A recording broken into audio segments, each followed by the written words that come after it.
Hey everyone, it's John here from Hot Take Hockey to talk about the Boston Bruins and trade targets for them from now until the trade deadline. So we're going to go over some of these players and a potential fit for the Bruins. And you see this picture, Bergeron, Pastrnak, Marchand, Krug, DeBrusk. That's the Bruins core. And then you extend that to obviously McAvoy, who's a big part of this team, Charlie Coyle, who's been a big addition since last year, and then your captains, Zdeno Chara, another defenseman, and Brendan Carlo.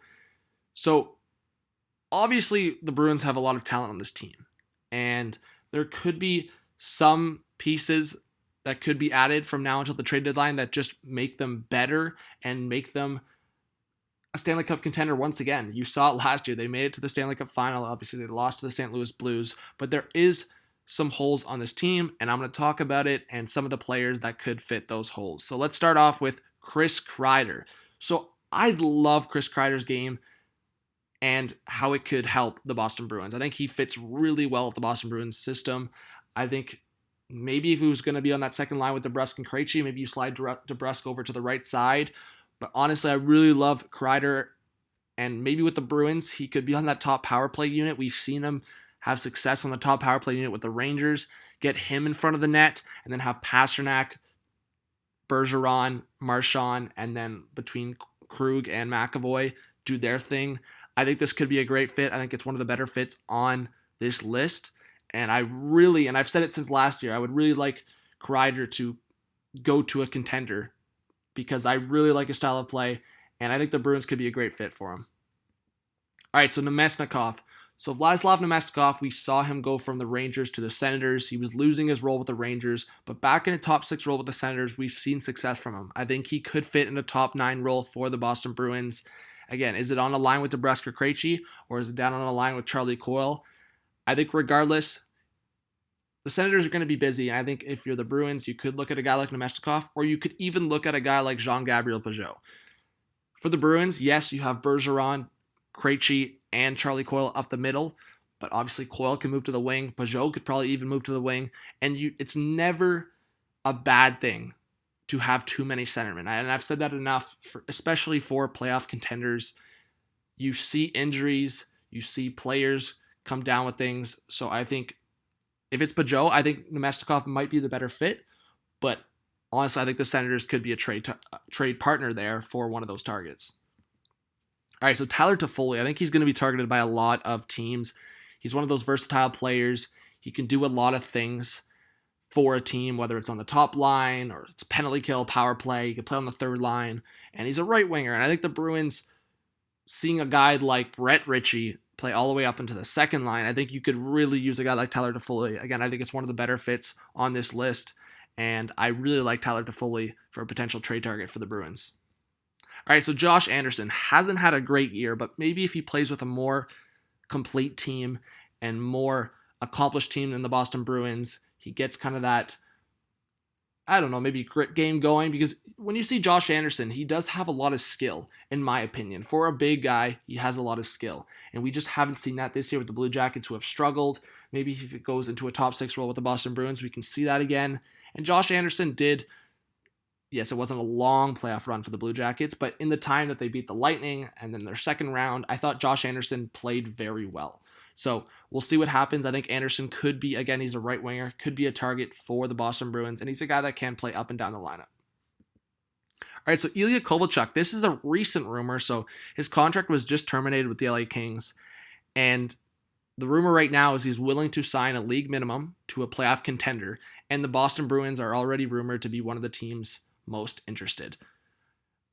Again, I'm not saying that they should split up that top line, but imagine Kovalchuk with Marchand and Bergeron. I really think he could find success with those two guys. We haven't seen it yet, we haven't seen it in a while. When Kovalchuk signed with the Kings, that was my one worry for him. I just feel like he doesn't have enough forward talent around him, and honestly, that was probably the issue. Yes, you have Kopitar there, you have Jeff Carter. After that, I mean, Tyler Toffoli we just talked about, there's not a lot of forward talent there.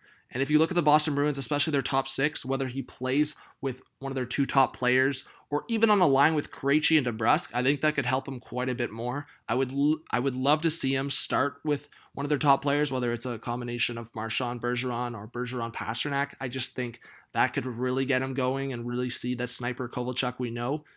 Again, he is older, and I don't think he will go back to what we saw before he left for Russia, but I do think that you want to set him up for success, and I think the Bruins could be a good fit.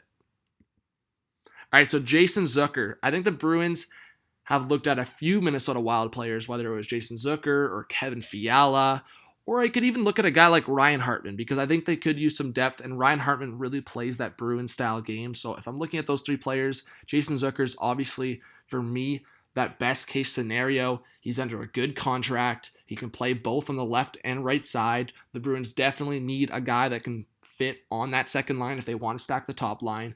Imagine Zucker on the line with DeBrusk, Krejci. I think that would make a big difference, and I really like Zucker. Honestly, this is probably my favorite for the Bruins. I really like Zucker as a potential trade target for Boston. All right, so Kevin Labanc, this is a bit of a hot take. I didn't think the Sharks would be selling, but as I make this video mid-December, they're not in a playoff position. They haven't played well, but things could obviously change. So again, if you're watching this video in a couple months, if you're watching this video in February, March, maybe things do change. But for right now, Kevin Labanc could be a great fit for the Boston Bruins. $1 million cap hit pending UFA. So I love the fit here. I think the Boston Bruins could use another guy that can score. Obviously, Kevin Labanc playing around skilled forwards. We've seen the success from him. So I do like the fit. All right, so Wayne Simmons, maybe a bit of a hot take, but he's a pending UFA as well. The Devils have struggled. They've now traded Taylor Hall, and I think there's going to be a couple more players to go. And I think, again, if they're not in a playoff position, which I don't expect them to be, then I don't see the reason to hold on to Wayne Simmons, get some assets back, and I think the Bruins could be a contender that's looking for that kind of grit, but also looking for the skill. I think Wayne Simmons brings a good blend of that.